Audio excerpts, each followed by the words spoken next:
আমার আপার কাছে একটা বিষয় আজকে জানতে চাই। কোরআন শরীফ আল্লাহ তাআলা বলছেন,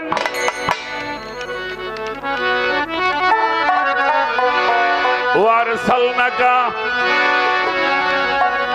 শাহিদা ওয়া মুবাশশিরান ওয়া নাযীরা ওয়া দাঈন ইলাল্লাহি বিইজনিহি সিরাজাম মানীরা। এই যে শাহেদ, এই শাহেদ শব্দটার ইমাম জালালউদ্দিন সূদি রাহমাতুল্লাহি আলাইহি মাহে মিলাদুন্নিয়ার মধ্যে এটা তাফসীর করেছেন শাহিদ।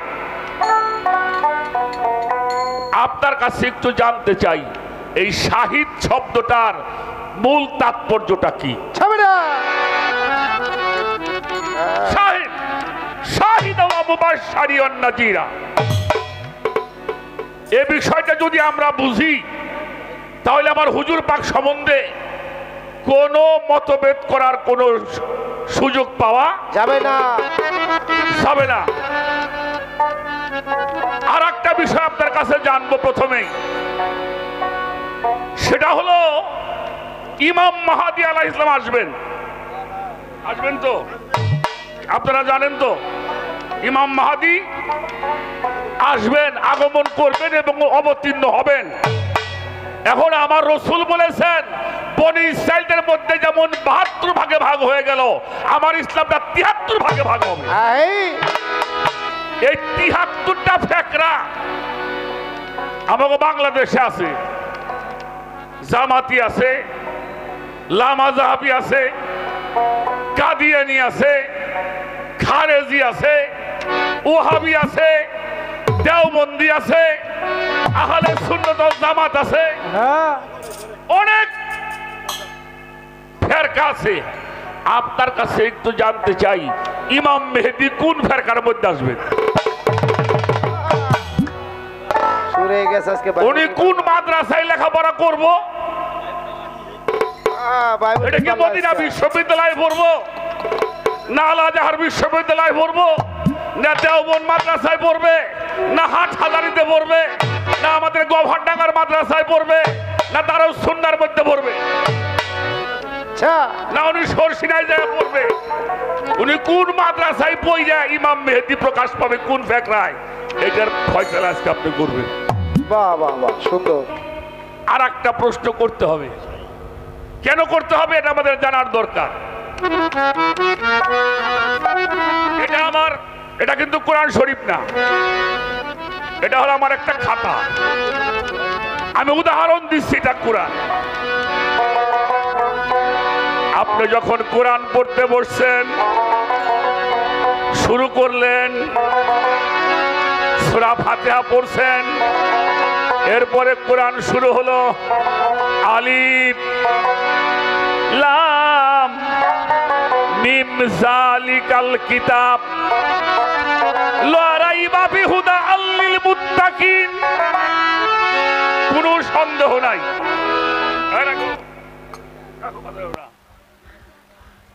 আচ্ছা, এই আর ওই, এই শব্দটা এই দিকে, ওই শব্দটা ওই দিকে, হ্যাঁ? তা আমি পড়তেছি কোরআন, এখন আল্লাহ বলতেছে সন্দেহ নাই ওই কিতাবে। জালিকা মানে ওই, হাজা মানে এই।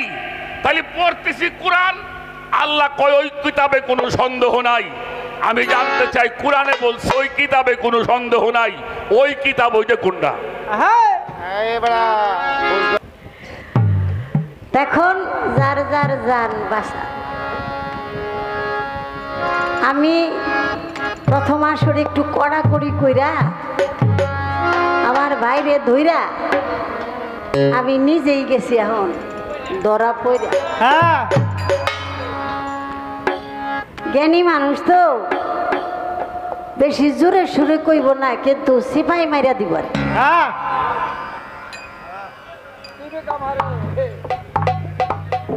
তো এতগুলি জটিল প্রশ্ন আমার ভাই আমারে না জিজ্ঞেস, কত সহজ কথা ছিল, যেই কথাগুলি বললে আলাদা একটা ভাব হয়। তো ভাব তো দূরের কথা, জবাব গুছানোই আমার কষ্ট।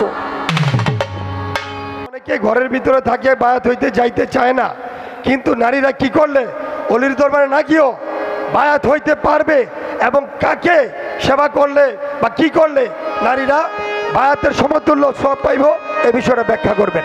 ধন্যবাদ। এই মহান অলির দরবারে আমরা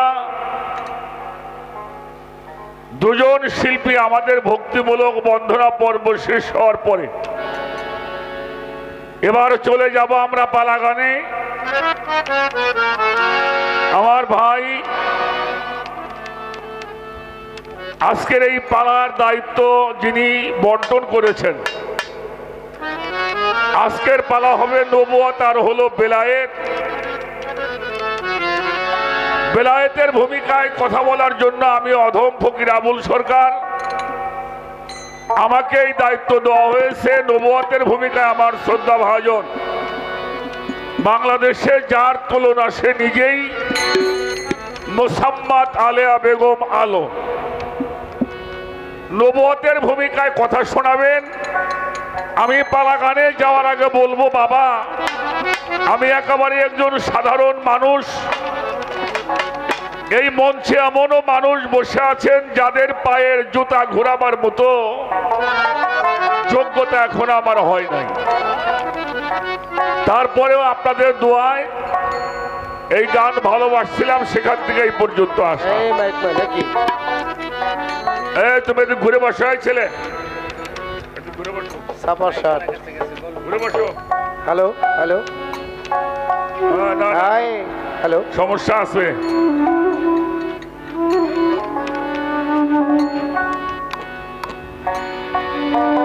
বন্দনা পর্ব শেষে আমি একটি গান করেছিলাম, ভক্তিমূলক গান।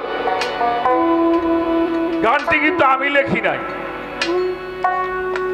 গানটির লেখক এমনই একজন মানুষ যার গান শুনে, কথা শুনে তরিকতের মানুষগুলিকে প্রাণ ফিরে পেয়েছিল। তিনি হচ্ছে আব্দুর রশিদ সরকার। সে গানটা লেখছে চাই না দুনিয়ার জমিদার, সকল দুঃখ দূরে যাবে, তুই হইলে আমারই আমার দয়াল রে, আমি চাই না দুনিয়ার জমিদারি। কোরআনের সৈন্যাসী আমি, তুমি আসো জগৎ জুড়ি, চিনিতে পারলাম না তোমারে পুরুষ কিংবা নারী। কি হইলো রহিম ভাই?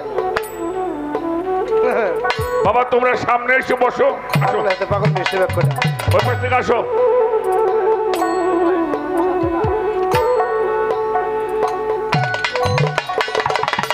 এই গানটা গাওয়ার কারণে আমার একটা বিপদ, এই মানুষটা ফেলেছে।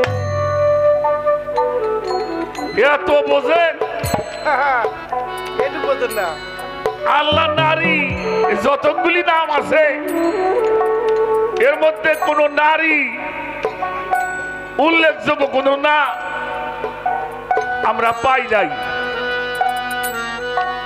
আপনি এই কথাটা কেমনে কইলেন? আমি তো বলি নাই। 21শে ফেব্রুয়ারিতে গান গাবার যান না সিঙ্গাই রে, রশি সরকার ডাক দিয়ে উঠিয়ে তারপরে জিগাই বেঁধে লিখলেন কে?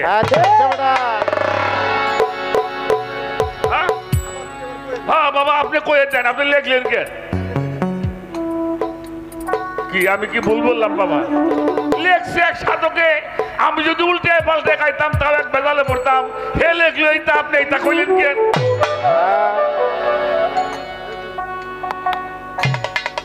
তো কাজে এটার জবাব আমার চাইতে ভালো দিব যিনি লেখছে। হ্যাঁ রে ডাকতেছি গেলেন, হ্যাঁ আপনার এই উত্তরটা দিয়ে দিব, দিয়ে দিবে।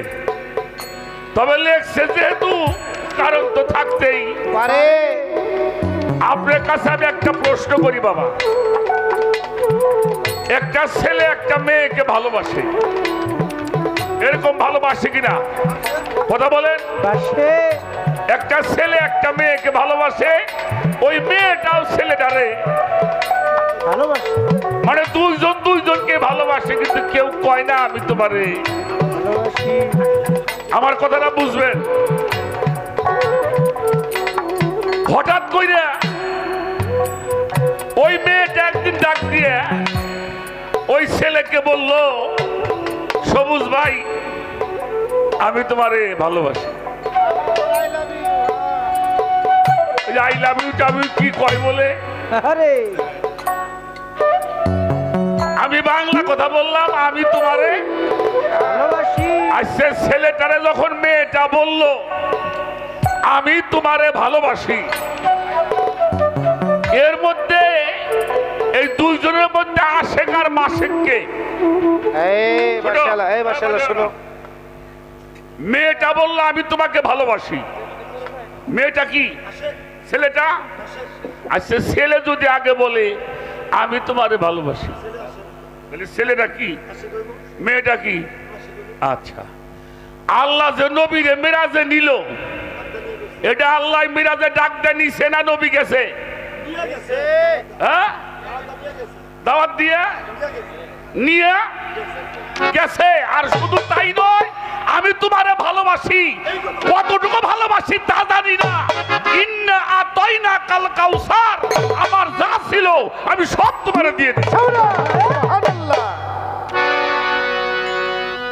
এটা কইল কিরা? আল্লাহ কইছে কারে? তাহলে এখন আশেক কিরা? মাসেক কিরা? তাহলে ছেলে কিরা?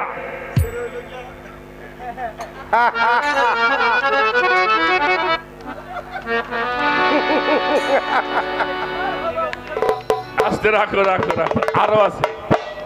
আছে দয়াল আর পরম দয়ালু। এই বাবা বসো, বাবা বসো, বসো। একটা হলো স্ত্রীলিঙ্গ শব্দ, একটা পুল্লিঙ্গ শব্দ। যেমন মুহাম্মদ এটা পুল্লিঙ্গ শব্দ, মুহাম্মাদান এটা স্ত্রীলিঙ্গ শব্দ। এই নামগুলি বুঝতে হবে।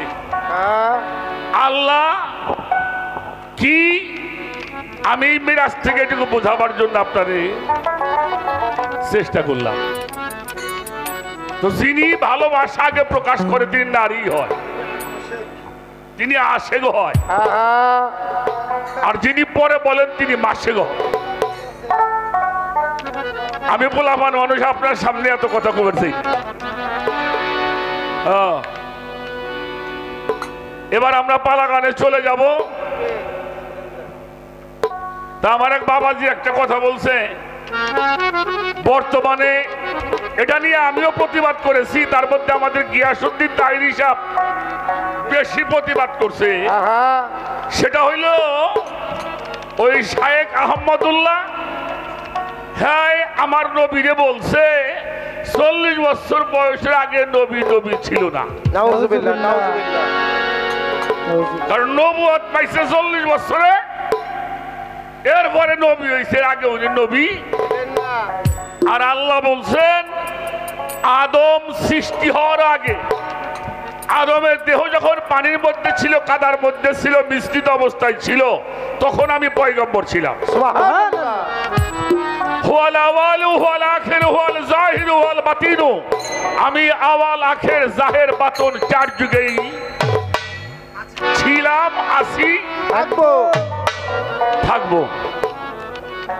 আমার আপার কাছে একটা বিষয় আজকে জানতে চাই। কোরআন শরীফ আল্লাহ তাআলা বলছেন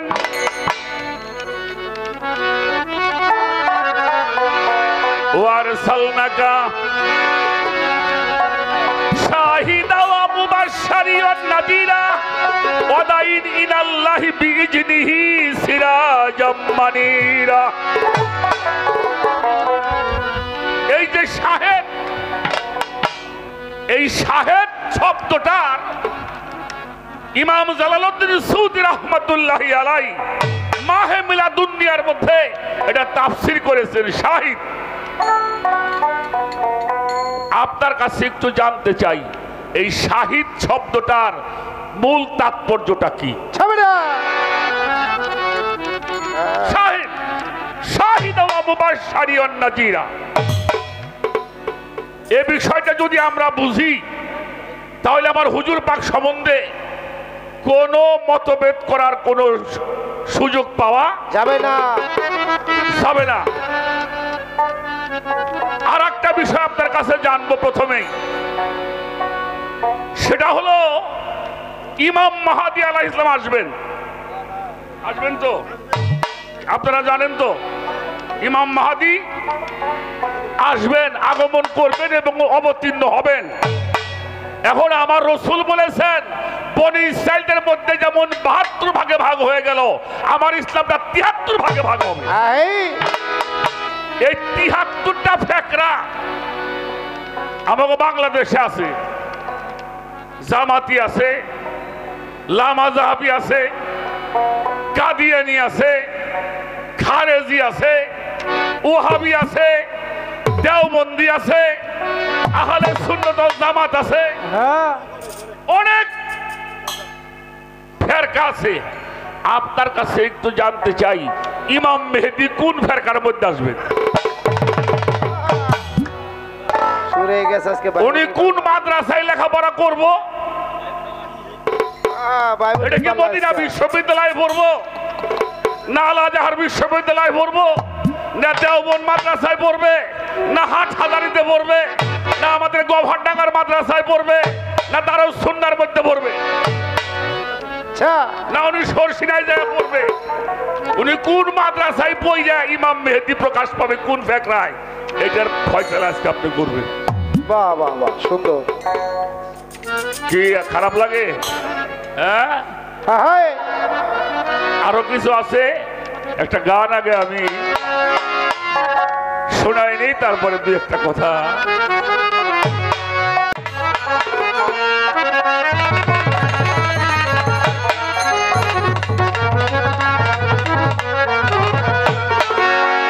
ওরে এই যে কুরআন ওই আরাহালে বায়া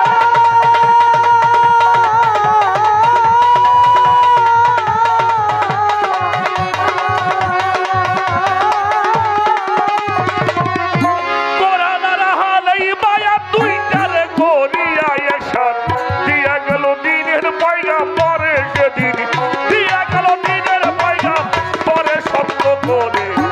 ধরলে মুক্তি পাবি ভবের পরে, ধরলে মুক্তি পাইবা ভবের পরে, বলি তোমারে ধরলে মুক্তি পাইবা ভবের পরে।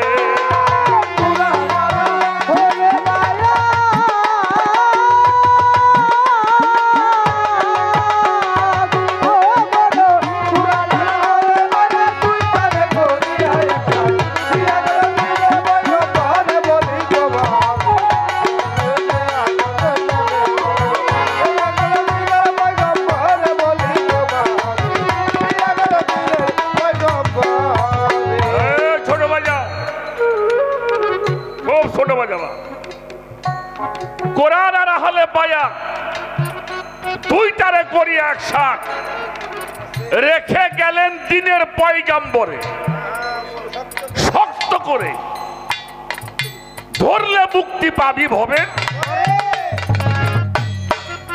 আমার হুজুর পাক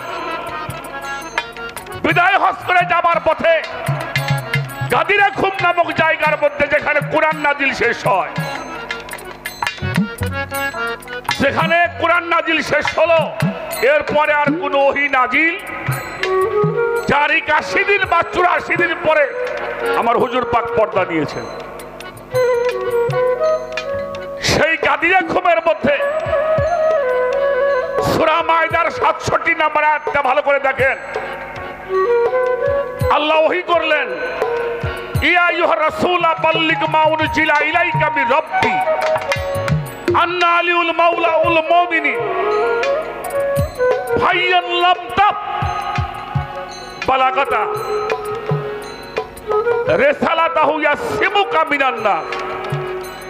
হে আমার হাবিব, রবের পক্ষ থেকে যাহা নাজিল করা হলো এটা মানুষের মধ্যে আপনি জানান,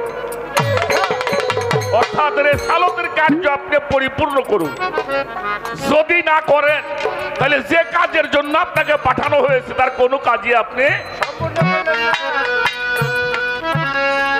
সম্পন্ন করলেন না। আল্লাহ রসুলের সেই 1.25 লক্ষ লোকের মধ্যে ভাষণ দিয়েছিলেন, আমি তোমাদের জন্য 2টা বস্তু রেখে গেলাম। হ্যাঁ, এই দুইটাকে তোমরা আঁকড়িয়ে ধরবে।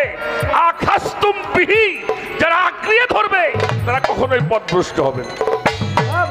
একটা হলো কিতাব আল্লাহ, শব্দটা ছিল কিতাব আল্লাহ, আল্লাহর তরফ থেকে যেটা আসছে। আর একটা হলো আমার আহলে আহলে আহলে বায়াত। যারা এই দুইটাকে আঁকড়িয়ে ধরবে তারা কখনোই পথভ্রষ্ট হবে না। এই দুইটা যদি কেউ ছেড়ে দেয় তাহলে সে পথভ্রষ্ট হয়ে যাবে। সেখান থেকে আবার একটি গান।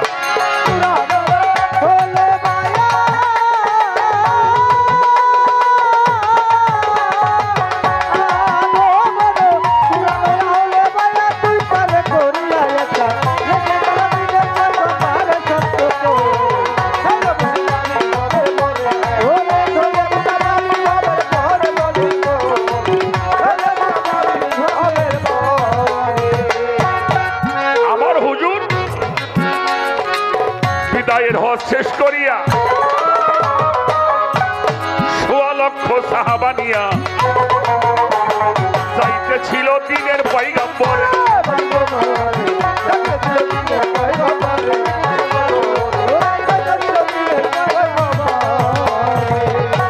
আমার হুজুর বিদায়ের হজ শেষ করিয়া ১৬ লক্ষ সাহাবা নিয়া ছিল দিনের পয়গম্বর।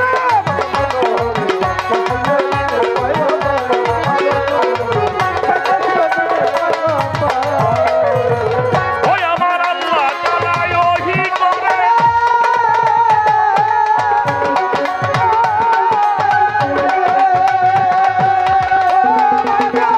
আল্লাহ তাআলা ওহী করে বলে আমার নবীজিরে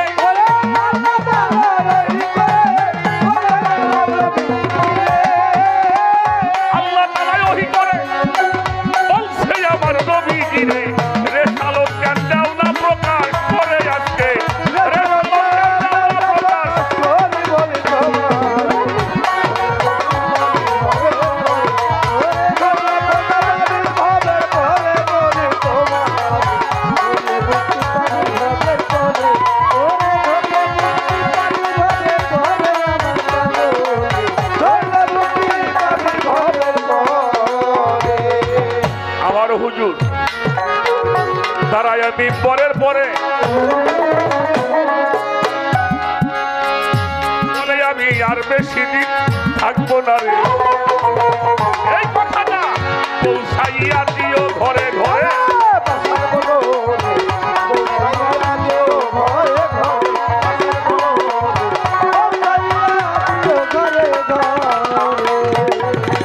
আমার হুজুর দাঁড়াইয়া মিম্বরের পরে বলে আমি আর বেশি দিন থাকবো না রে। কথাটা পৌঁছাইয়া দিও ঘরে ঘরে।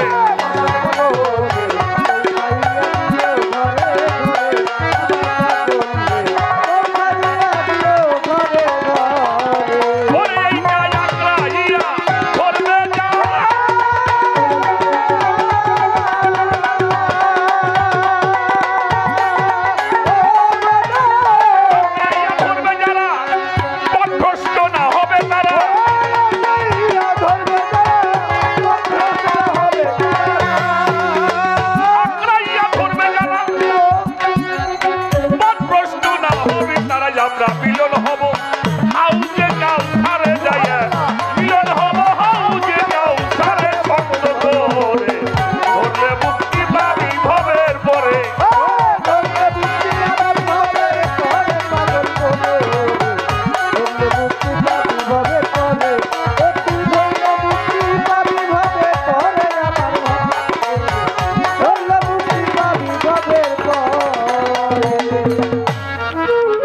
আমার হুজুর মাওলা আলীর হাত ধরিয়া মঞ্চের উপর উঠাইয়া বলে আলী থাকবে আমি যাবার পরে।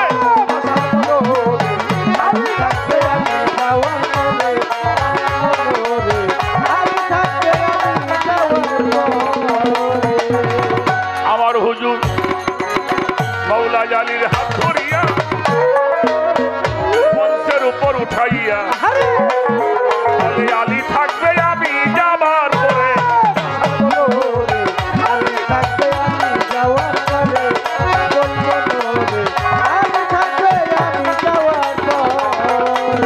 বলে আমি যার মৌলা আলী তার মৌলা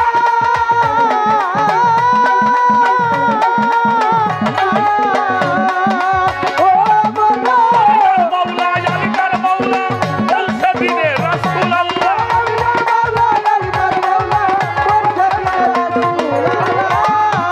আমি যার মৌলা আলী তার মৌলা বলছে হুজুর রাসূল আল্লাহ এই যে রেসালতটা গেল প্রচার করে সেই দিন আল্লাহ গেল প্রচার করে সত্য করে বললে মুক্তি পাই না ভবের পরে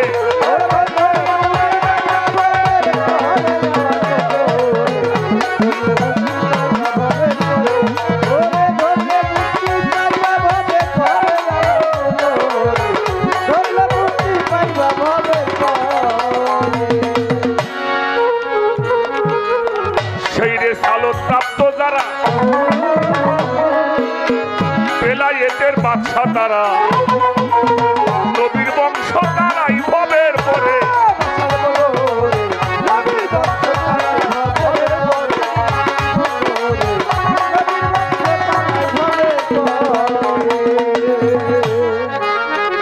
বাবাজান কদম রসুলের দরবার থেকে কিছু টাকা এবং একটি মালা নিজেকে অনেক সৌভাগ্যবান মনে করি বাবা আমার মতো অধমের গলায় মালা এটা আমার জন্য নয় যাদের গুণকীর্তন করি তাদেরকে সম্মান করা আজকের গানটা একটু অন্তরের কান দিয়ে শুনতে হবে আমার দাদা হুজুর জিক্কা শরীফের দেওয়ান আব্দুল আজিজ আল চিশতি নিজামি উনি একটি গানের মধ্যে বলেছেন শোনার মতো কান্না হলে শুধুই মাত্র গান শোনা কেমনে করিব নিঘুর বর্ণনা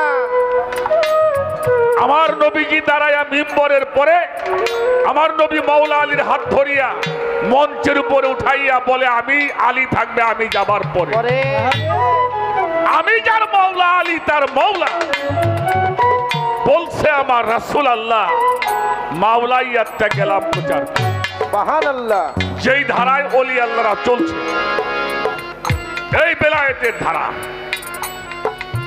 যেটা রাসূল পাক প্রকাশ করে গেলেন সেই ধারায় আমার মাওলা আলীর থেকে যে 14টা খানদান প্রকাশ পেয়েছে এই 14টি খানদানের মধ্য দিয়ে যত ওলিরা আসছে এটা সবাই আমার রাসূলের বংশধর সুবহানাল্লাহ আমার বাবাজি একটা প্রশ্ন করেছেন আমার বাবা মুসলমান দাদা মুসলমান আমরা হজ করলাম এরপরেও আল্লাহ তাআলা বলছে তোমরা মুসলমান না হইয়া কবরে আসিও না ইয়াকুব আলাইহিস সালাম একজন নবী এই ইয়াকুব নবীকে আল্লাহ বলেছিল হে ইয়াকুব তুমি তোমার সন্তানদেরকে বলো তারা যেন মুসলমান না হইয়া কবরে না তাহলে নবীর ঘরে জন্ম নেবার পরেও মুসলমান হয় নাই মুসলমান হওয়ার জন্য আল্লাহ তাকে দিলেন খুব ছোট বাজা কোরআন শরীফ আল্লাহ তাআলা বলেছেন ইয়া আইয়ুহাল্লাযীনা আমানুত্তাকুল্লাহা হাক্কা তুকাতিহি ওয়া লা তামুতুন্না ইল্লা আনতুম মুসলিমুন ভয় করো আমাকে হককে ভয় করার মতো আর সাবধান মুসলমান না হয়ে তোমরা কেউ কবরে আসিও না কবরে আসিও না এখন আপনার কাছে একটা কথা জিজ্ঞেস করি বাবা যে মানুষটা 5 ওয়াক্ত নামাজ পড়ে তারে আপনারা কি বলেন কথা বলেন যে মানুষটা হজ করে হাজি বলা হয় যে মানুষটা রোজা করে যিনি দান খয়রাত যাকাত ফিতরা বেশি দেয় তারে বলি দানশীল। দান করলে হয় দানবীর, রোজা করলে হয় রোজাদার, হজ করলে হয় হাজি, আর নামাজ পড়লে হয় নামাজি। তাহলে মুসলমান কারে কয়?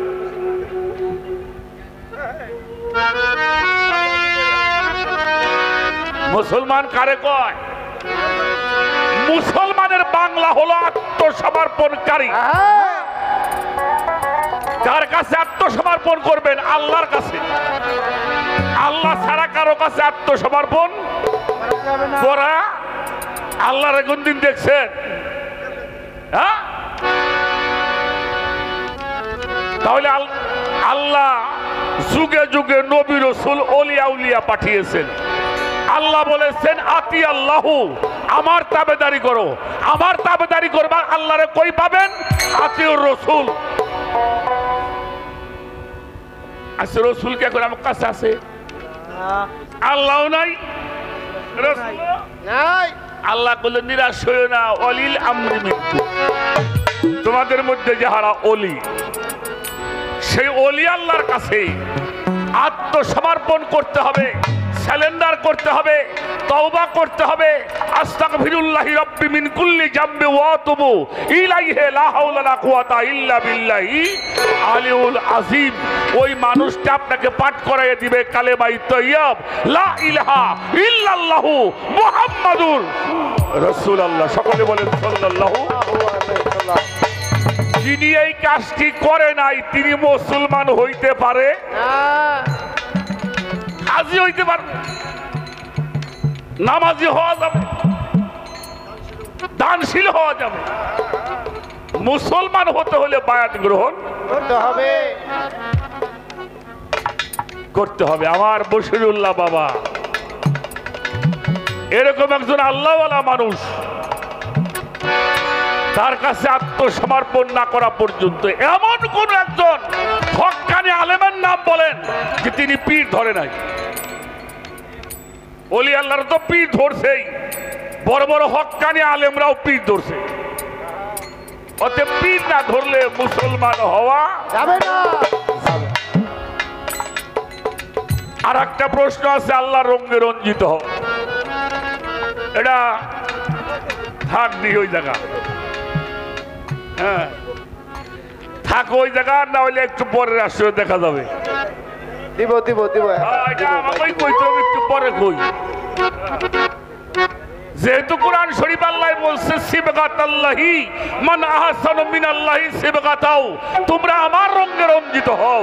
যেহেতু আল্লাহর রঙে রঞ্জিত হইতে কয়, তাহলে হওয়ার একটা পন্থা ইনশাআল্লাহ।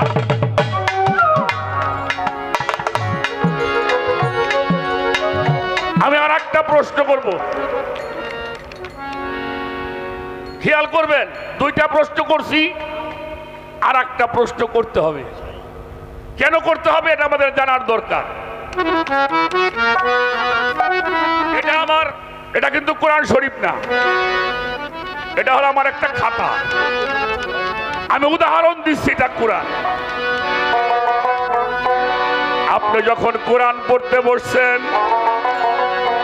শুরু করলেন, সূরা ফাতিহা পড়ছেন, এরপরে কোরআন শুরু হলো আলিফ লাম মিম যালিকাল কিতাব লা রাইবা ফিহি হুদাল লিল মুত্তাকিন।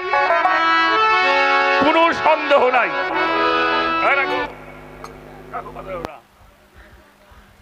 আচ্ছা, এই আর ওই, এই শব্দটা এই দিকে, ওই শব্দটা ওই দিকে। হ্যাঁ, তা আমি পড়তেছি কোরআন। এখন আল্লাহ বলতেছে সন্দেহ নাই ওই কিতাবে। জালিকা মানে ওই, হাদা মানে এই। তাহলে পড়তেছি কোরআন, আল্লাহ কয় ওই কিতাবে কোনো সন্দেহ নাই। আমি জানতে চাই, কোরআনে বলছে ওই কিতাবে কোনো সন্দেহ নাই, ওই কিতাব ওইটা কোনটা? আমার কথা বুঝতে পারছেন?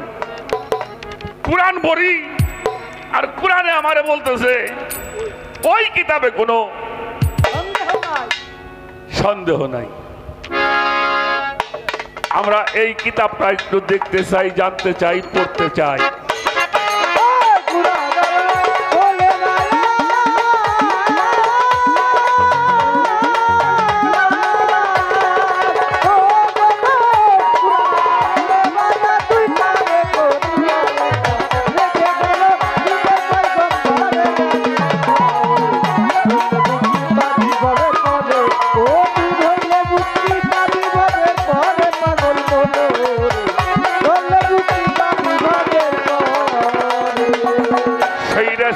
প্রাপ্ত যারা বেলায়েতের বাদশা তারা নবীর বংশ তারাই ভবের পরে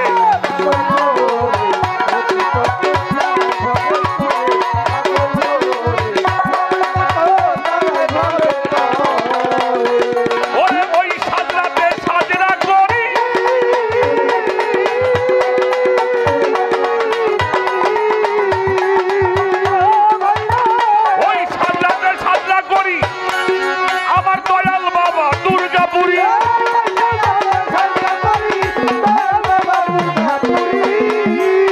ওই সাজরাতে সাজরা করি আমার সব দুলচার দুর্গাপুরী আবুল সরকার আছে চরণ ধরে ফকির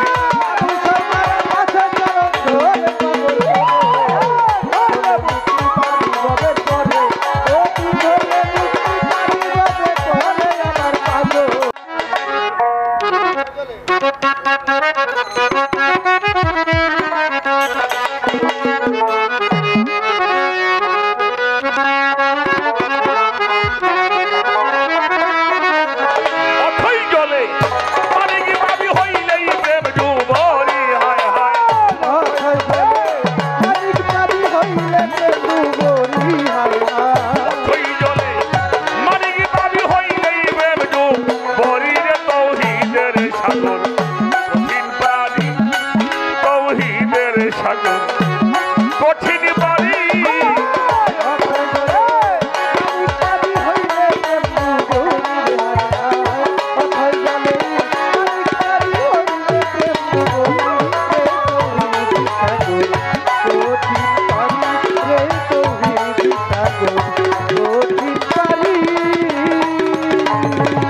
তৌহিদে ডুবিলে রে মন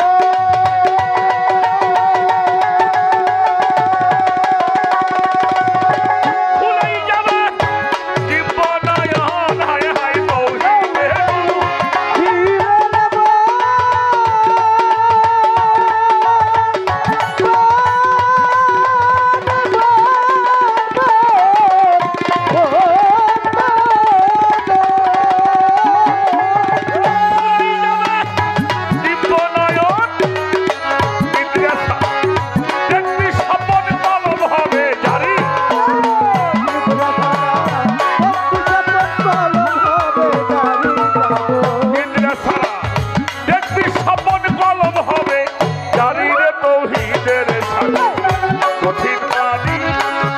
তৌহিদের সাগর কঠিন পারি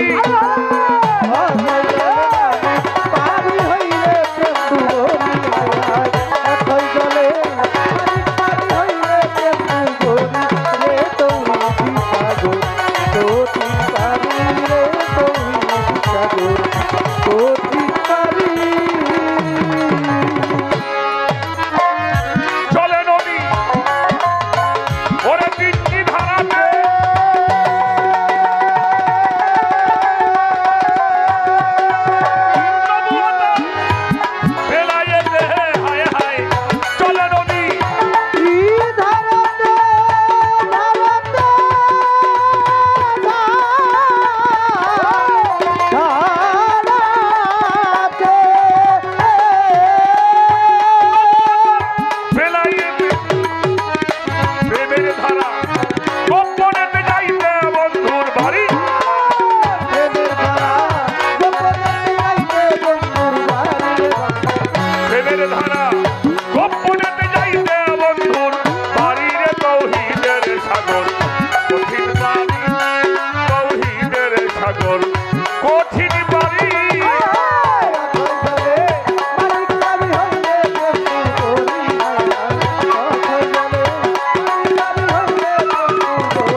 হালিম চিশতিয়াল নিজামি বাবা। অথই জলে মানিক পাবি হইলে প্রেম ডুবরি তৌহিদের সাগর। তৌহিদে ডুবিলে রে মন খুলে যাবে তোর দিব্য নয়ন। বাবা মুখের ভাষা যখন বন্ধ হয় তখন চোখ দিয়ে ভাষা প্রকাশ হয়। আল্লাহর ওলিরা চোখের ভাষায় মানুষকে হেদায়েত করে, সুবহানাল্লাহ। মুখের ভাষায় না, চোখের ভাষা দিয়ে মানুষকে হেদায়েত করেছে। পুরো অস্ত্র দিয়ে, বোমা বাইরে আল্লাহর ওলিরা মানুষদেরকে ধর্মের পথে তাদের নূর তাজাল্লি, নূরের চেরাগ যখন ভিতরে জ্বলছে তখন চোখ দিয়ে ভাষা বের হয়েছে। ওই চোখের ভাষা বোঝার জন্য, শোনার জন্য মানুষ আল্লাহর ওলির ধর্মের জাতকের উপর তাকায়। তাই সাধক লেখে তৌহিদে ডুবিলে মন খুলে যাবে তোর দিব্য নয়ন। নিদ্রা ছাড়াই দেখবি স্বপন কলম হবে জারি। চলে নদী তিনটি ধারাতে, নবুয়াতার বেলায়েতে, প্রেমের ধারা গোপনেতে যাইতে বন্ধু। সাধকের সাধনার জোরে ওই সাগর নাই মন্থন করে না সাধিয়া ডুবে মরে হয়েছে আনরি তৌহিদের সাগর। ওই সাগরে মিষ্টি পানি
এখন যার যার যান বাসা। আমি প্রথম আসরে একটু কড়াকড়ি কইরা আমার বাইরে ধইরা আমি নিজেই গেছি এখন ধরা পড়া। জ্ঞানী মানুষ তো বেশি জোরে সুরে কইব না, কিন্তু সিপাই মাইরা দিব।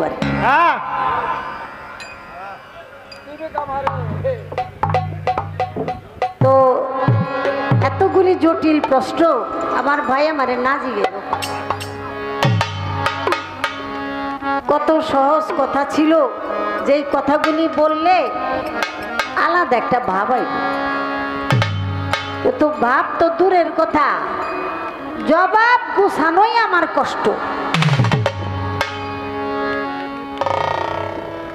আমাদের বিচার বাউল গান একজনকে হারাবার জন্য এখন আর পালা হয় না। তাহলে ভিতরে দুইজনের ভিতরে একটা শয়তানি থাকে, আর শয়তানি স্বভাবটাই হলো বিচ্ছিন্ন। কারণ শয়তানের তো কোনো মুরব্বী নাই, ও ও কারো বন্ধু হয়ও না, আবার কাউকে বন্ধু রূপে পায়ও না। এটার নাম হলো শয়তান, মানে একবারে বেদব। আদব বলতে নাই, যে নাকি আদবই স্বভাব আছে তার মধ্যে নমনীয় এবং বিনয়। একমাত্র মানুষের মূল ধর্মই হইল আদব এবং বিনয়, নমনীয় স্বভাব থাকবে। এই জন্য এমন একটা অবস্থা, তার ভিতরে কোনোদিন বিন্দু পরিমাণ অহংকার থাকবে না। কিছু মানুষ আছে কয়েকটা বাড়ির মালিক, তাও কয় আমার কিছু না, আপনি গই, আমি গরিব, সব আপনি গই, এটা কয়। আবার দুই একজনে একটা দুইটা রুমের মালিক হইয়া হয় যে একটা ঠেহা দাম দেখায়, জানো চিনোস আমি একটা বাড়িওয়ালা। তাহলে এই যে অহংকার, অহংকারটাই হলো ইবলিশি চুরি। বিন্দু পরিমাণ কোনো অহংকার থাকবে না। আর অহংকার মুক্ত যে মানুষ, সে একমাত্র সঠিক কামিয়াবি হতে পারে। আমার দোষ, আমার চেয়ে নিকৃষ্ট আর কেউ নাই, এই শব্দটা সব সময় বলতে হবে। আর মুসলমান, আল্লাহ বলছে কোনো মুসলমান ঋণ থেকে কবরে যাবে না। আপনি গ্রাম বইরে ঋণ করে বইরে লেছেন, আপনি ব্যাস হজে যাইতাছেন, কি এর হজ করবেন আপনি? আল্লাহ কই সামনে রে, হ্যাঁ? মাইয়ারটা মাইয়ারে বুঝাই দিলেন না, পুতেরটা পুতেরে বুঝাই দিলেন না, বইনেরটা বইনেরে দিলেন না, আপনি পশ্চিম দিকে রওনা দিলেন। কোন পশ্চিম কয় এটা পারবেন নি স্বার্থে কবরে গিয়া? পারবেন না, পারবেন না। আল্লাহ বলছে কোনো মুসলমান কখনো ঋণ থেকে কবরে যাবে না। আপনি যদি ঋণ থেকে কবরে যান, আপনি আর মুসলমানের খাতায় উঠতে পারবেন না। আগে মুসলমানের চরিত্রটা আনেন না, মুসলমান আনেন, তারপরে যেদিকে যাওয়ার দরকার যান। দেখা গেল বইনেরে দিলেন না, ঠকাইলেন, অংশ দিলেন না, শরিক। আল্লাহ বলছে বিন্দু পরিমাণ কেউ যদি শরিক ঠকায়, হ্যাঁ নামাজ কালাম হজ জাকাত যতই করুক, আমি তারে জান্নাতের উত্তরাধিকারী থেকে ঘাট ধরে দেব। মাইয়ারে আপনি জন্ম দিছেন, পুত্রে আপনি জন্ম দিছেন, আপনার অংশ থেকে খণ্ড হইয়া তারা আসছে, এই জন্য আপনার অংশীদার দিতেই হবে, দিতেই হবে। হ্যাঁ মানুষ চাই না, মানুষ জন্ম দিছেন না, আপনার অঙ্গ থেকেই তো খণ্ড হইছে, আপনার অংশ তো, এই জন্য আপনার অংশীদার। ইচ্ছা করলেই আপনি তাদেরকে বঞ্চিত করতে পারবেন না, এটা আল্লাহ নিষেধ করেছে। দুই একজনে দেখি নামাজের আগের কাতারে খাড়ায়, অথচ মাইয়ারে বাড়ির থেকে বের করে দিছে, দুইটা বাচ্চা নিয়ে সে আরেক জায়গায় কোনো রকম দর্জিগিরি করে খায়। ভাই আবার দৌড়াই, কই কেউ ভাই দৌড়ান কে? কই জামাতটা ধরতে বাবা, হারে জামাত রে, যার মাইয়া নিজের বাড়িতে জায়গা পায় না, মাইয়ারে ঠকাইছে, সম্পদ দেয় নাই, অংশ দেয় নাই, হ্যাঁ আবার নামাজ পড়ে। এটা নামাজ আল্লাহ এই নামাজিরে পছন্দ করে না। আল্লাহ যা কইছে সেটা করেন, আর এমন কামই করেন এই কাম করতে কোনো খরচ নাই। হ্যাঁ খরচ ছাড়াই জান্নাতে ঢুকে যাবেন, কি চালাকের চালাক। এই জন্য আল্লাহ বলে যত করবি চালাকি পরে বুঝবি চালাকি। আমার লোকে চালাকি করিস রে তোরা, জাগা মতো সব ধরা খেয়ে যাবি। আমি আগে একটা গান রাখি, একটু আওয়াজ দিয়ে বাজাও, একটু রাগ রাগিনী উদারা মাদারা তারা সব একটু বাজাও, একবারে খালি খালি লাগে। আমি একটা গান করি, তারপরে দেখি আমি কোন দিকে যাই। তবে পরে আমার মাথায় না থাকতে পারে, আবার আবুল ভাই দেখছেন না আমি কি লেখা লেখছি, ঠেলায় ডাক্তারি লেখা লেখছি, পরে নিজের লেখা নিজেই চিনি না। এমন পরিস্থিতি আবার হয়েছে। আপনি যে কইলেন আত্মসমর্পণকারী বায়াত হতে হবে, মুসলমান হতে হইলে আত্মসমর্পণকারী মুসলমান হইতে হইলে তার বায়াত লাগবে। এখানে আমার ছোট্ট একটু পয়েন্ট। এত নিরস গান গাইলে আবার মজা লাগে না, একটু হইলো আটি লাগবে। আমার জানার দরকার যারা নাকি রুহানের জগৎ থেকে, নূর জগৎ থেকে আল্লাহওয়ালা, আল্লাহর প্রিয় ওলি আল্লাহ হয়ে আসছে, তারা যে দুনিয়াদারির থেকে বায়াত হলো, যেমন গাউসুল আজম গাউস পাক কি বড় পীর আব্দুল কাদের জিলানী রহমতুল্লাহ আলাইহি। আমার জানার দরকার যে গাউস পাক দয়াল নবীর মেরাজের রজনীতে পাথর রূপে গিয়ে আমার দয়াল নবীর পা তার মাথায় তার ঘাড়ে নিয়েছিল, তাই বোরাকে চড়েছে। আমার দয়াল নবী সেদিন দোয়া করেছিলেন, আজ আমার পা তোমার ঘাড়ে পড়েছে, আমি দোয়া করি তুমি অলি কুলের শিরোমণি, তুমি হবা শ্রেষ্ঠ অলি। তাই অলির যুগে সকল অলির কি থাকবে, সকল অলির স্কন্ধে তোমার পা থাকবে। তার নাম হলো পিরানে পীর, হযরত বড় পীর। বর আমার রসুল বর দিয়েছেন, সে বড় পীর। আমার জানার দরকার ওইখান থেকে অলির সেরা অলি হইছে, সে আবার বায়াত হইল আবু সাইদ মখজুমি রহমতুল্লাহ আলাইহির কাছে। আমার জানার দরকার সে আবার কোন মুসলমান হইতে গেল, সে মুসলমান না হয়েই কি অলি হয়ে গেছে গা? তাহলে সে কেন বায়াত হইল? সে আবার কোন মুসলমান, সে কোন আত্মসমর্পণ করল? আমার খাজা বাবা হযরত মঈনুদ্দিন চিশতি রহমতুল্লাহ আলাইহি, সে বায়াত হইল, সে আবার কোন মুসলমান হইল? বুরাক, আমার দয়াল নবী বুরাকে উঠেছেন আমার গাউস পাকের কাঁধে পা রেখে, আর বুরাক যখন লাফালাফি করতেছে ভালোবাসার মানুষকে পেয়ে, তখন আমার দয়াল খাজা বুরাকের মাথায় হাত বুলাইয়া জিন ধরে টেনে নিয়ে যায়, বলে অতিরিক্ত আনন্দের মধ্যে বিরক্ত হয়ে যাবে, বন্ধু কষ্ট পাবে, তুমি শান্তভাবে চলো।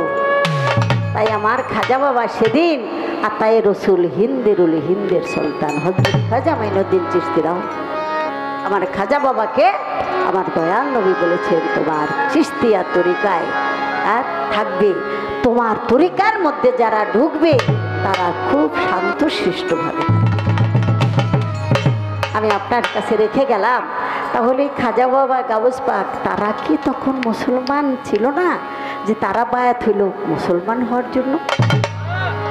এই দুইটা কিন্তু কঠিন কথা রয়ে গেল, বলতে গেলে দেখবেন যে অবস্থাটা কি হয়। আমি আমার আব্দুল হালিম চিশতি নিজামী বাবার একটা গান ডাকি।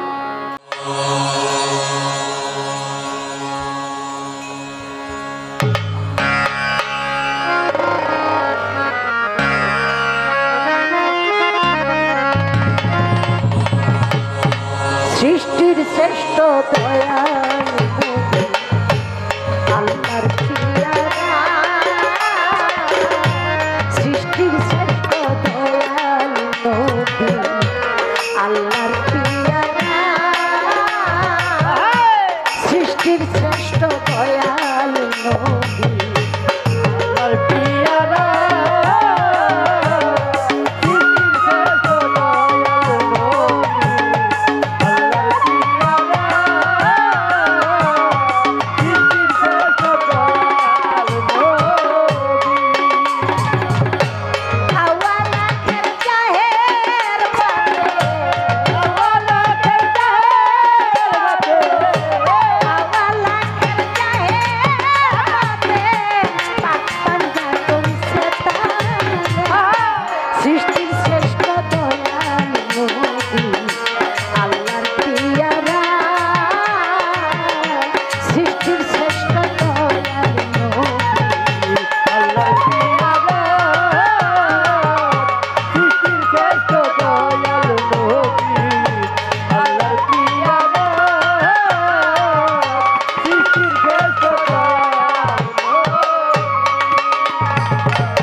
আঠারো হাজারো আলো আরো কুরসি লহু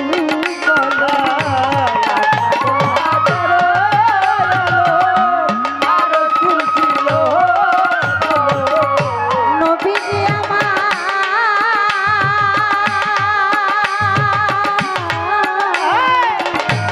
দয়াল গো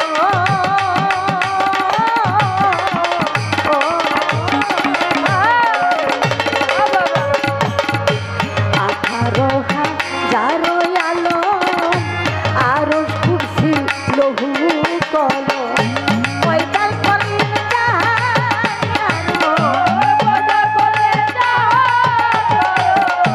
পয়দা করলেন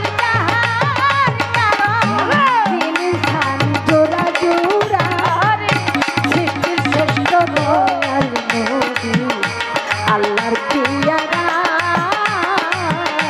সৃষ্টির শ্রেষ্ঠ দয়াল নবী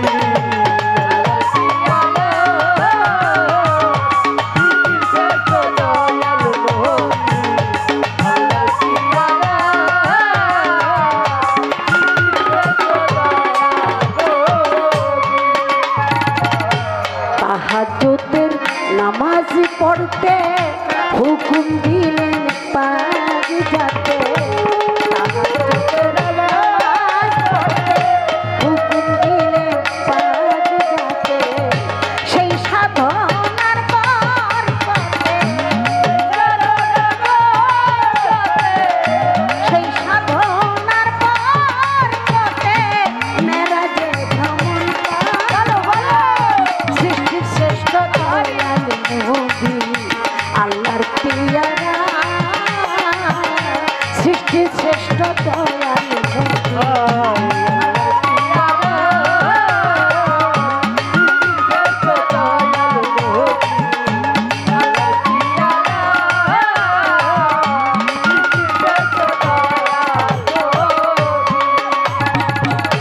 আল্লাহর নূরে নবী পয়দা নবীর নূরে সকল পয়দা আল্লাহর নূরে নবী পয়দা নবীর নূরে সকল আল্লাহর নূরে নবীর পয়দা নবীর নূরে সকল পয়দা আশিক মাশিক মিলন গায়লা আশিক মাশিক মিলন আশিক মাশিক মিলন গায়লা দুঃখেতে সৃষ্টির শ্রেষ্ঠ দয়াল নবী আল্লাহর পিয়ারা সৃষ্টির শ্রেষ্ঠ দয়াল নবী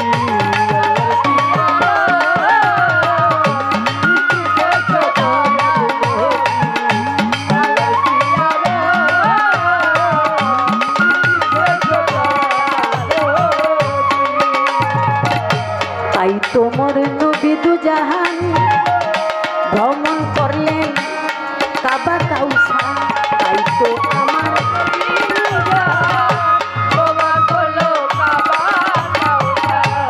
নবীজি আমার ও দয়াল নবী নবী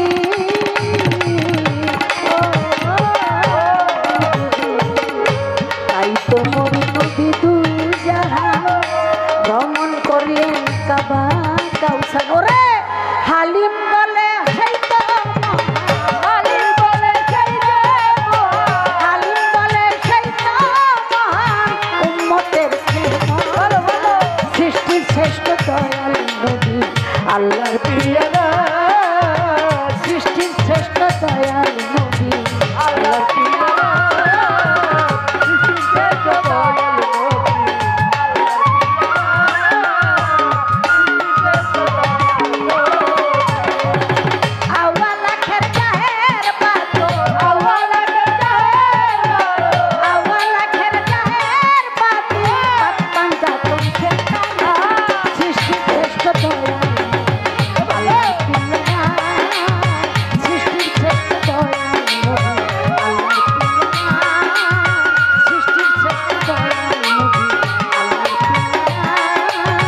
সৃষ্টির শ্রেষ্ঠ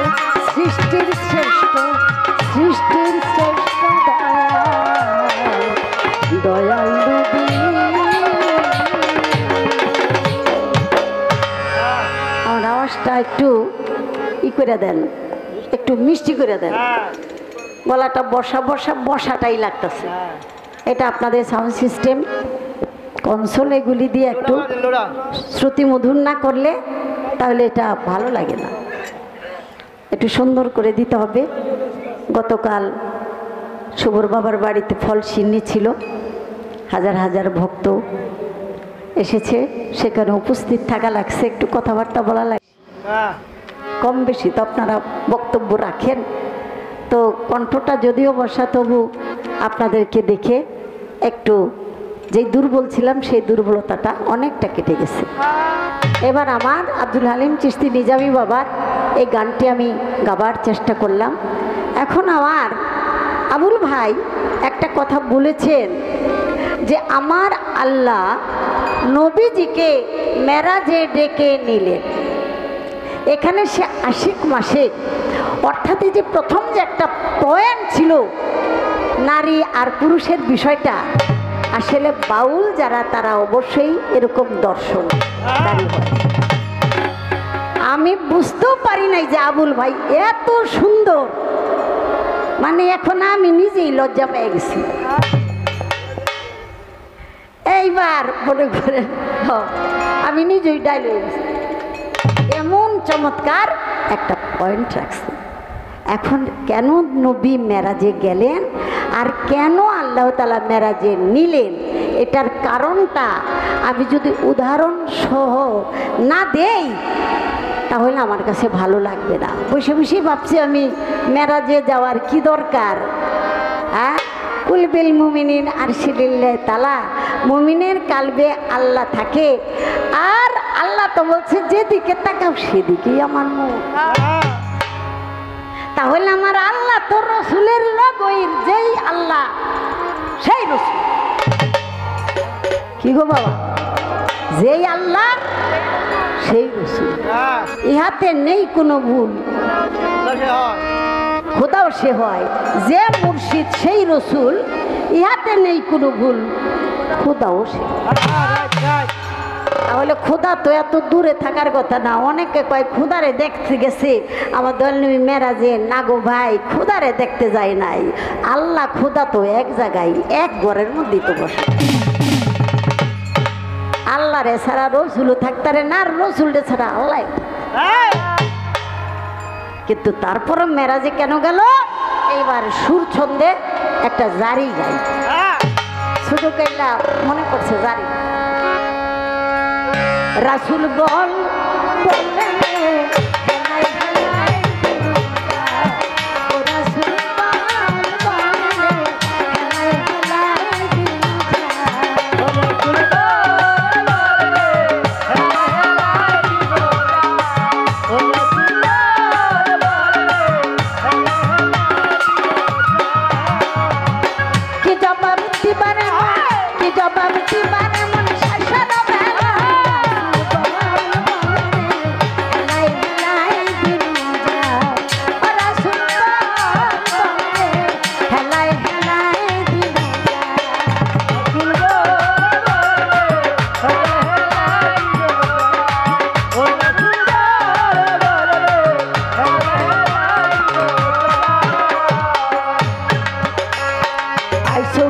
যাইবা একা কার লাগিয়া কান্দে, আইছো একা যাইবা একা কার লাগিয়া কান্দে।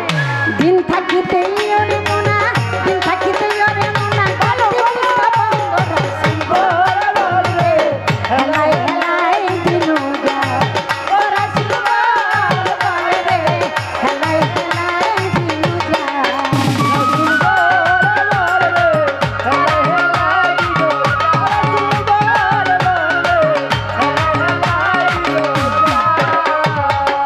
যাবি কাইল যাবি ঠিকই মন তুই যাবি, আজ যাবি কাইল যাবি ঠিকই মন তুই যাবি।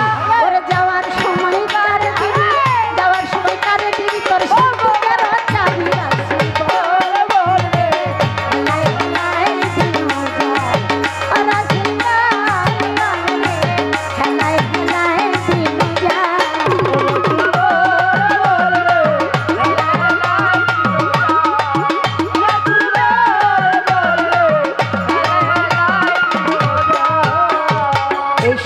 জগতে আছেন যত শুনেন দিয়া মন, আর যেইভাবে নীরবতা করেছেন পালন, আর এইভাবে সবাই মিলে থাকিলে নীরব, আমাদেরই মনের কথা বলা যাবে সব।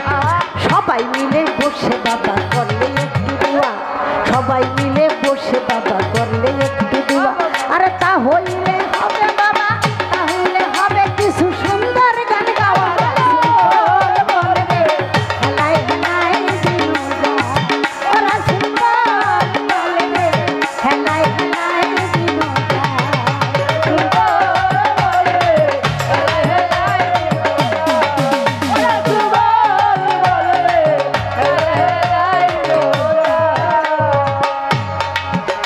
আমার মায়া আমেনার গর্বে যখন দয়াল নবী এলেন, মা আমেনার গর্বে যখন দয়াল নবী এলেন, তাই দেখিয়া মা আমেনাই বড়ই খুশি হলেন। মেয়ের জীবনেতে বাবা সবচেয়ে আনন্দ, যখন তাহার গর্বে বাবা হয় পছন্দ, গর্বের মধ্যে যখন তাহার সন্তান আসে ভাই, এর চেয়ে এত সুখ অন্য কিছু নাই। দিনে দিনে বাড়ে দিন, তবু কষ্ট বাড়ে, তবু কিন্তু খুশি হয় এই না সংসারে। সোনার জান হবে আমার 7 রাজার ধন, না জানি কত ভাবে আসবে এই ভুবন, এই ভুবন আলো করিয়া আসবে ভুবনে। মা বলিয়া ওই ছেলেটা ডাকবে যখনই, আরে মা ডাক শুনিয়া মায়ের, মা ডাক শুনিয়া মায়ের পরাণটা জুড়ারে।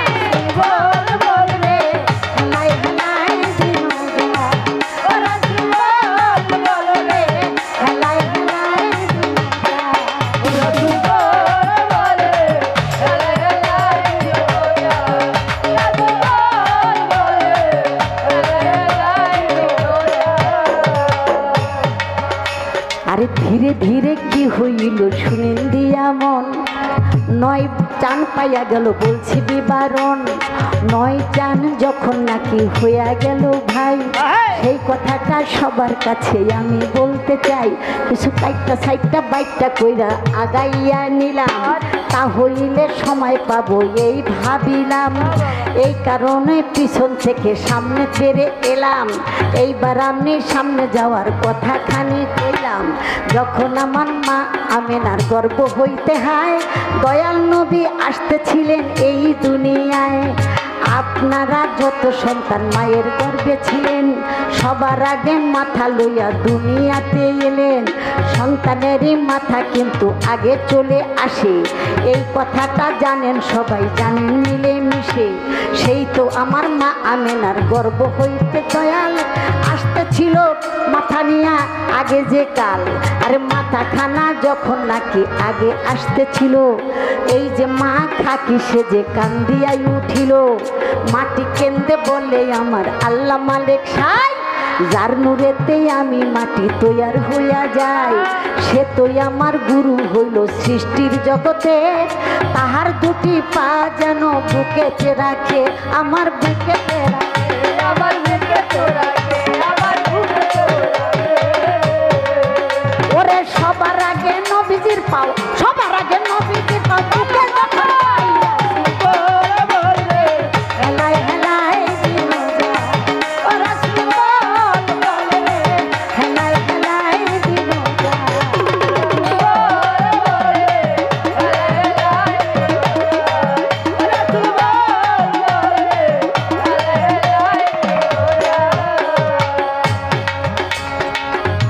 দিয়া দয়াল নবী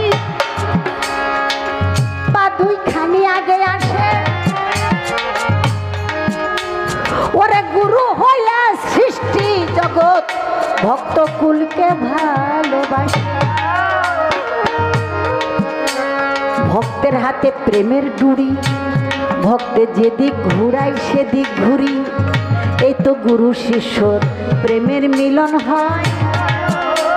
ভক্ত যখন গুরুর প্রতি এই নিবেদন করে কয়, সাথে সাথে নবীজির পা মোবারক আগে মাটির বুকে লাগে।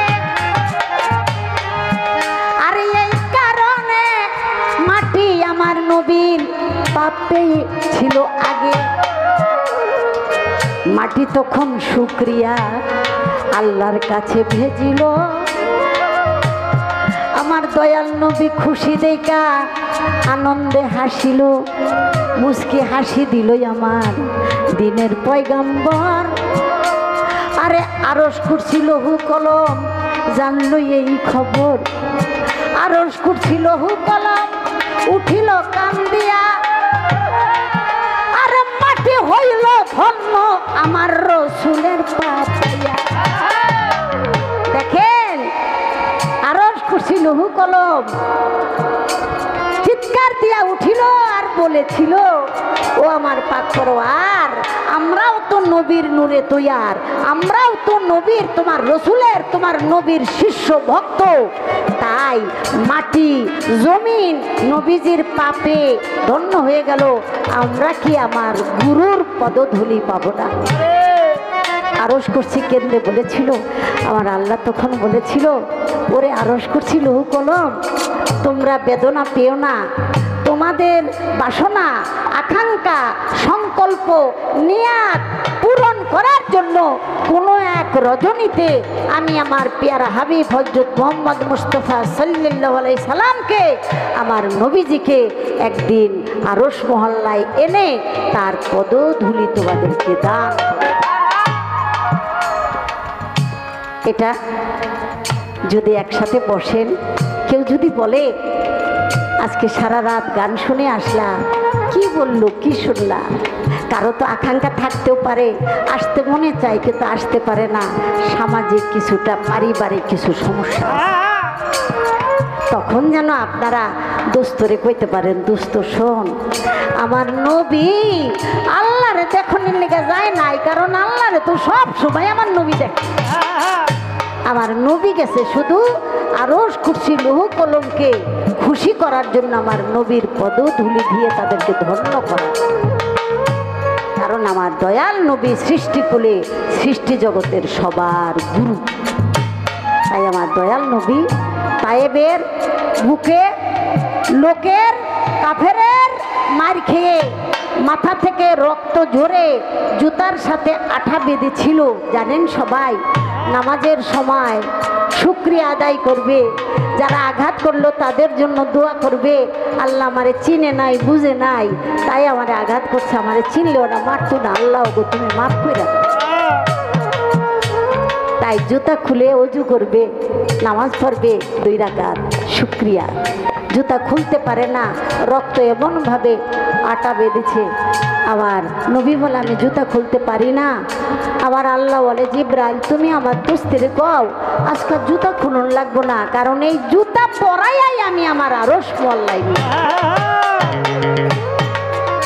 মুসা নবী কুহুতুর পাহাড়ে ওঠার সময় জুতা দুগা লইয়া যাইতে চাইছিল, আমার আল্লাহ কইছিল, এই মুসা জুতা পাহাড়ের পাদদেশে থুইয়া আসো, জুতা নিয়ে আইসো না।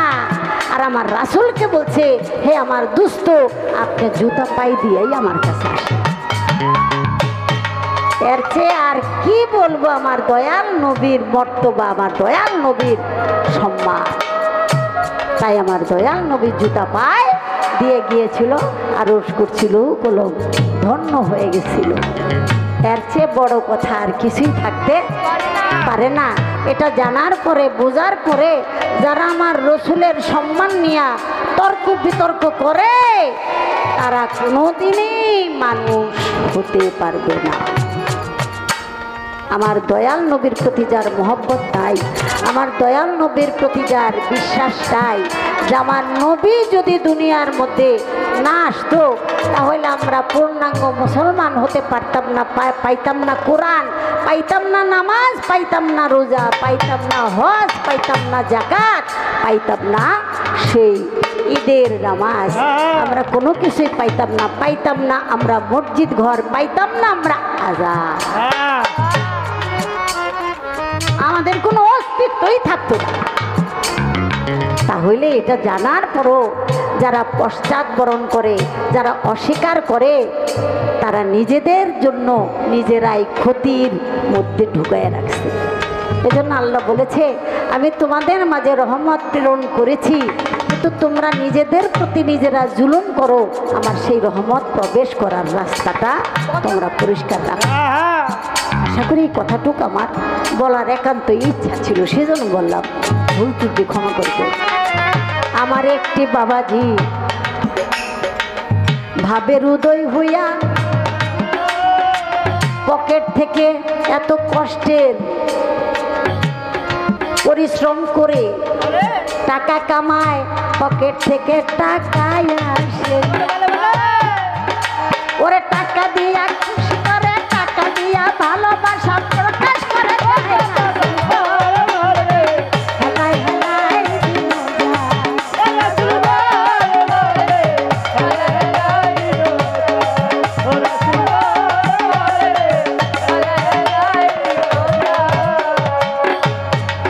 সবচেয়ে বড় ফেসা যখন ওই ঘরে দজ্জাল আসবে, কেউ কয় কানা দরজাল, কেউ কয় খানে দরজাল, কেউ কয় ঘরে দরজাল। হ্যাঁ, এক এক ভাবে, কারণ একটা চোখ বালা আর একটা চোখ হইল ওই যে পাকনা আঙ্গুরের মতো, তাই না? পাকনা আঙ্গুরের মতো। তাহলেই বোঝা যাবে যারা নাকি ইমানদার, যারা নাকি মুমিন, যারা নাকি ওই যে সূরা কাহাফের 1 থেকে 10 নম্বর আয়াত পর্যন্ত সবসময় পাঠ করে, হ্যাঁ, তারা এই দজ্জালের ফ্যাসাদ থেকে নিজেকে মুক্ত রাখে। পবিত্র কোরআনটা কিন্তু একটা মহৌষধ। সৃষ্টির আগে আমি কি ছিলাম, পিতার মস্তকে কি রূপে, মায়ের গর্ভে কিভাবে আসলাম, কিভাবে থাকলাম, দুনিয়ায় এসে কি খাই, কি করি, কি করতে হবে, প্রত্যেকটা পুঙ্খানুপুঙ্খভাবে আমার মালিক আমার রাসূলের মাধ্যমে বুঝাই। যত মুসিবতে পড়েন, মুর্শিদের বরযোগটা চোখে রাখবেন। মুর্শিদের নামটা ধরে যদি ডাকেন, জায়গায় পৌঁছাই দেব আরজি, কিছুক্ষণের মধ্যেই দেখবেন আপনার সব সমাধান হয়ে গেছে। দয়াল কি আর এত জ্বালা দেয় যেটা আমি সইতে পারি না। তাই ঘোর নিদানে বিপদকালে কেউ যদি তার মুর্শিদের বরযোগটা অন্তরে অঙ্কন করতে পারে, কোনো কিছুই তার অন্তরের মধ্যে আঘাত লাগে না, ভালো লাগে। জ্বালা দেখ, কষ্ট দেখ, দুঃখ দেখ, দেখ আমার কি, আমার দয়াল আছে না, আমার তো দয়াল আছে। তাই দয়ালের নামটা, দয়ালকে স্মরণে যেন আমরা রাখতে পারি, তবেই নিরাপদে থাকতে পারি। ঘরে দরজালের, খানে দরজালের মহা একটা ফ্যাসাদ, সেই ফ্যাসাদটা হলো ওই ঘরে দরজাল পিছে দিয়া রুটির পাহাড় আর ঝর্ণা থাকবে, মানুষকে রুটি বিতরণ করবে, এক হাতে বেহেশত আর এক হাতে দোজক। বলে আমি ক্ষুধা, যার নাকি ইমানহীন তারা ক্ষুধা মানলে কইব যা আমার বেস্তে জাগা, বেস্তের মধ্যে ঢুকবো আর ইমানহীন হইয়া তারা দোজকি হবে। এইরকম একটা ফ্যাসাদ শুরু হবে। এই ফ্যাসাদের মাঝখানে, এই বিপদের মাঝখানে আল্লাহ তাআলা, আপনারা জানেন ঈসা নবী দুনিয়ার মধ্যে আসবে, কারণ ঈসার বাসনা ছিল, আল্লাহ আমি আপনার কাছে কিছু চাই নাই, আমি শুধু চাই আমি যেন আপনার শ্রেষ্ঠ প্রিয় দোস্ত হযরত মুহাম্মদ মুস্তাফা সাল্লাল্লাহু আলাইহি সাল্লামের উম্মত হয়ে আসতে পারি, আমি যেন নবীজির উম্মত হইয়া আসতে পারি। তাই আমার আল্লাহ তাআলা তাকে ওয়াদা করেছিল, অবশ্যই আমার দয়াল নবীর প্রতি যার এত প্রেম, এত মহব্বত, আমি তাকে একটা সুযোগ দেব। তাই কিয়ামতের আগে ওই ঈসা নবী দুনিয়ার মধ্যে কিছুকাল এসে রাজত্ব, দামেস্কের জামে মসজিদে, তাই না, দামেস্কের জামে মসজিদে সে জামাত আদায় করবে। আর ইমাম মেহেদী আলাইহিস সালাম তার আবির্ভাব হবে পূর্ব প্রাচ্য দেশ থেকে, তার আবির্ভাব ঘটবে। তবে তার বয়স যখন 40 বছর হবে, 40 বছর পর্যন্ত আল্লাহ তাআলা তাকে লুকায়া রাখবে। সাধারণের মাঝে তাকে প্রকাশ করবে না। যদি প্রকাশ করে তাহলে একটা দুষ্কৃতী দল আছে, তারা তাদের ক্ষতি করার চেষ্টা করে। তাই 40 বছর পর্যন্ত তারে আল্লাহ লুকায় রাখবে। 40 বছর পর তার প্রকাশ হবে কোত্থেকে? পবিত্র কাবা ঘর। কাবা ঘর তোয়াফ করার সময় সে তারে প্রকাশ করা হবে। বলে দিলাম আসরেতে কিছু গভীর কথাই আছে, এত প্যাঁচ লাগাইয়েন না। বলি আমি বলল, ইয়া রাসূলুল্লাহ, তাহলে কি আপনিই? তখন দয়াল নবী মুস্কি হেসে চুপ হয়ে গেলেন। কথাই বলে না, নীরবতাই সম্মতির লক্ষ্য। এর বেশি তো আর কিছু বলা যায় না। যে নাকি মুর্শিদের সেই সম্পর্কটা, মুর্শিদের সাথে যারা নাকি একেবারে প্রতিনিয়ত কারেন্টের মতো সম্পর্ক, চার্জ ফুরায় না, চার্জ খালি দিনে দিনে বাড়তেই থাকে, অর্থাৎ মুর্শিদের প্রেমের চার্জ, তাহলে তার জন্য আর কোনো ভয়ভীতি থাকবে না।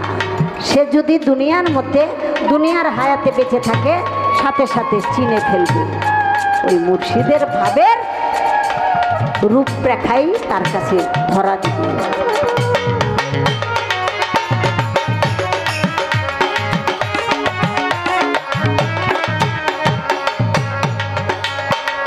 বলে দিলাম এই সভাতে শুনেন দিয়া মন, সুনানে ইবনে মাজায় আছে এমন বিবরণ, রজনীতে ঐশ্বর্য আল্লাহ করবেন তারে দান, যখন নাকি চলে যাবেন ওই খুরাসান, খুরাসানে যখন তিনি প্রচার করতে যাবে, আমি সেই কথাটা বলে দিব, শুনে নিবেন সবে। সিপাত কাল পতাকার সৈনিক, ওরে খুরাসানের ভিতরে একদল সৈনিককে নিবে ইমাম মাহদী বায়াত করে। প্রকাশ হবে প্রাচ্য থেকে, আত্মপ্রকাশ পাইয়া পূর্বের একটি অঞ্চলে যাবে প্রকাশিত হইয়া। আশা করি বলে দিলাম ধন্য রাজা সুরে, ইহার বেশি কি ভাই আমি বলবো সুরে সুরে গো।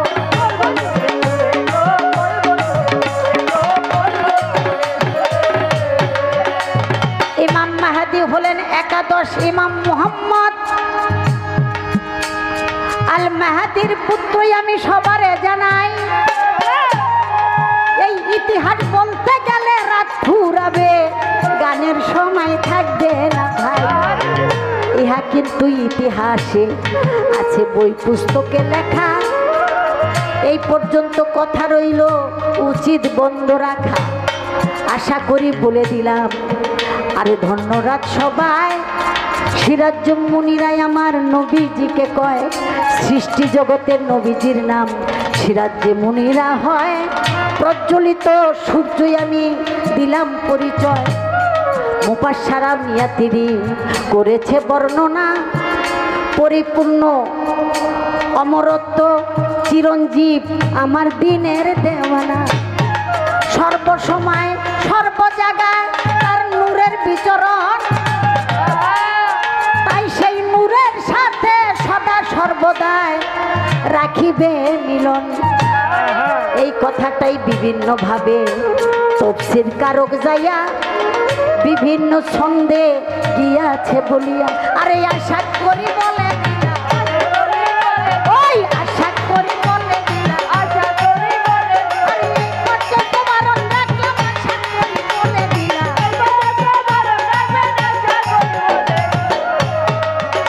আরে এইবার আমি জিজ্ঞাসা, এইবার জিজ্ঞাসা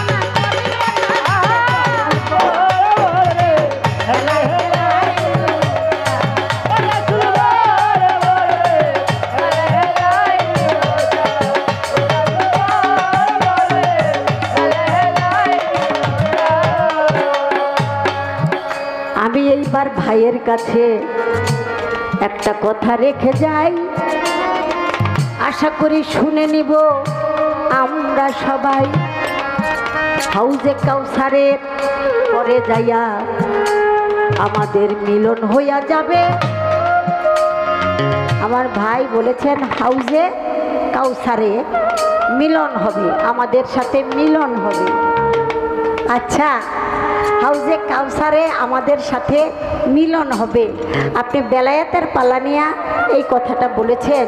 আমি জানতে চাই আপনার যেই দেহঘর, এই দেহঘরের মধ্যে পাক পাঞ্জাতন আমার দয়াল নবী মৌলা আলী, মা ফাতেমা, ইমাম হাসান, ইমাম হুসেন, তারাতেই পাক পাঞ্জাতন এই দেহ রাজ্যের মধ্যে আছে নাকি? এই পাক পাঞ্জাতন যদি আমাদের দেহ ঘরে না থাকে তাহলে তো আমরা থাকতে পারতাম না। আমি এই কথাটা আমার জীবনে জিগাই নাই কেউ। আমার হঠাৎ মাথার মধ্যে আসছে, আপনি বলবেন আমার মাওলা আলীর ভিতরে কি ওই পাক পাঞ্জাতনের অংশ ছিল না, নাকি সে পাক পাঞ্জাতন ছাড়াই ছিল? ইমাম হাসানের ভিতরে কি এই পাক পাঞ্জাতন ছিল না, 5টি নূর? ইমাম হুসেনের ভিতরে কি পাক পাঞ্জাতন নূর ছিল না? যদি থেকে থাকে তাহলে সর্বসময় সব জায়গায় তো তাদের মিলন। কি গো বাবা, যদি এই দেহ ঘরের মধ্যে পাক পাঞ্জাতন থাকে তাহলে আমি এখনই তো আমার মা ফাতেমার লোকের কথা বলছি। সেই করণে, সেই প্রেমে যদি আমি ওই যোগ্যতা অর্জন, আপনার কাছে আমার কথাটা রয়ে গেল। যদি তাদের ঘরের মধ্যেই মিলন হয়ে থাকে তাহলে বিশেষ কাউসার, তাই না? কি সেটা? কাবে কাউসার, কাপ কাউসারের সাথে মিলন হবে। আমার জানার দরকার ওইখানে যাই আবার ওই মিলনটা কিসের। এই কথাটা আপনি অবশ্যই আমাকে বলার চেষ্টা করবেন, আমরা সকলেই শুনে নেব। মুরিদ ছাড়া মুসলমান হওয়া যাবে না, এটা একটু তেড়া প্রশ্ন আমি বুঝতেছি, তারপরে আমার ভাইরে একটু জিগাই যাতে সে একটু চেতে, একটু রাগ বাড়াবার জন্য। দুনিয়ার মধ্যে আমার মাওলা আলীর পাক পাঞ্জাতনের মুরিদ হওয়ার প্রয়োজন হইল, কিন্তু অন্যান্য নবীদের মুরিদটা জরুরি হলো না কেন? অন্যান্য নবীদের এই বায়াত বা মুরিদ এটা জরুরি হলো না কেন? কারণ নবী রসুল তারা ইমাম, তারা একটা গোত্রের কওমের, তারাও কিন্তু গুরু। এই কথাগুলি আপনি সুন্দর করে বললে আমাদের খুব ভালো লাগবে। আর আমার মিলন মেহেদি ভাই যা বলছে এটা আমি কিভাবে বলবো? এখানে যারা আছে আমার ভাই সবাই মুরিদ, সবাই বায়াত হয়েছে, আমার বিশ্বাস সবাই আপনারা বায়াত হয়েছে। সহধর্মিনী যে সেও তো বায়াত হয়েছে, সহধর্মিনীও বায়াত হইতে হবে।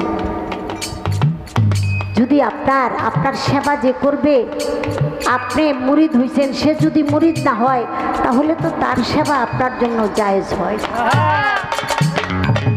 আমরা যেমন গুরু জগতে গেছি, আমার সেবা করবে, এই যে একটা মেয়ে, ও আমারে গুছায় গাছায় দেয়, পানি দেয়, ঔষধ দেয়, ব্যাগটা টানে, ওর হাতের পানি আমি তখন খাইতাম না যদি ও বেমুরিদান। একজন মুরিদান সে বেমুরিদানের কোনো সেবা গ্রহণ করবে না, এটা তরিকার জগতের। তাহলে আপনি যার সাথে মিলন করেন, যার সাথে আপনার দৈনন্দিন সুখে দুঃখের সম্পর্ক, সে যদি বেমুরিদান থাকে, আপনি মুসলমান হইলেন, আপনি উদ্ধার হয়ে গেলেন, আর আপনার পিছনে যে জীবন যৌবন দিয়ে দিল, আপনি তারে উদ্ধার করার ব্যবস্থা করবেন। যার যারিয়া নাপসি তো বাবা তার তার, আপনার কবরে সে যাবে না, তার কবরে আপনি যাবেন না, যার যার জবাব তার তারই করতে হবে। তাই দুইজনে যদি বায়াত হয়ে যান, গুরুর বাড়ি যাবার সময় আপনার সেই সহধর্মিনী আনন্দে আত্মহারা হয়ে যাবে যে আমার স্বামী তার ভালোবাসার বন্ধুর সাথে যোগাযোগ করতে যায়। একই একই গুরু ধরা থাকলে দুইজনই গেলেন সাথে, আনন্দ করে সেই কেমন একটা ভালোবাসা। একা গেলে আপনার সহধর্মিনী আপনার পায়ে এমনভাবে একটা চুমা দিব, চুম্বন করে বলবো গুরুর দরবারে যাও, আমার ভক্তিটা দয়ালের কাছে পৌঁছায় দিও, আমি তারে ভালোবাসি, আমারও মনে চায় দরবারে যাই একটু সেবা যত্ন করি। আপনার পরাণটা কিন্তু এত বড় হয়ে যাবে। তাই আমি আমার মিলন মেহেদি ভাইয়ের যে কথাটা ছিল আমি সেটা বলার চেষ্টা করলাম। পবিত্র কোরআনের মধ্যে মেয়েরা বায়াত হয়েছে আমার রাসূলের কাছে, দুনিয়ার মধ্যে অনেক অলিয়া উলিয়ার কাছে বায়াত হয়েছে আজ পর্যন্ত। তাহলে বায়াত পাক পাঞ্জাতনের অনুসারী যারা, তারা তাদের হাতে বায়াত হয়। আমার হযরত শাহসুফি দয়াল বাবা বশিরুল্লাহ শাহ পাটোয়ারি রহমতুল্লাহ আলাইহির দরবারে অনেক অনেক আশিকান, অনেক মেয়েরা মুরিদ হইছে। দরবারে গেলেই, দরবারে স্পর্শ করলেই অন্যরকম একটা আলোর ঝলকানি উঠে। আশা করি আমি বলার চেষ্টা করলাম। এবার ছোট্ট একটা গান করে আমি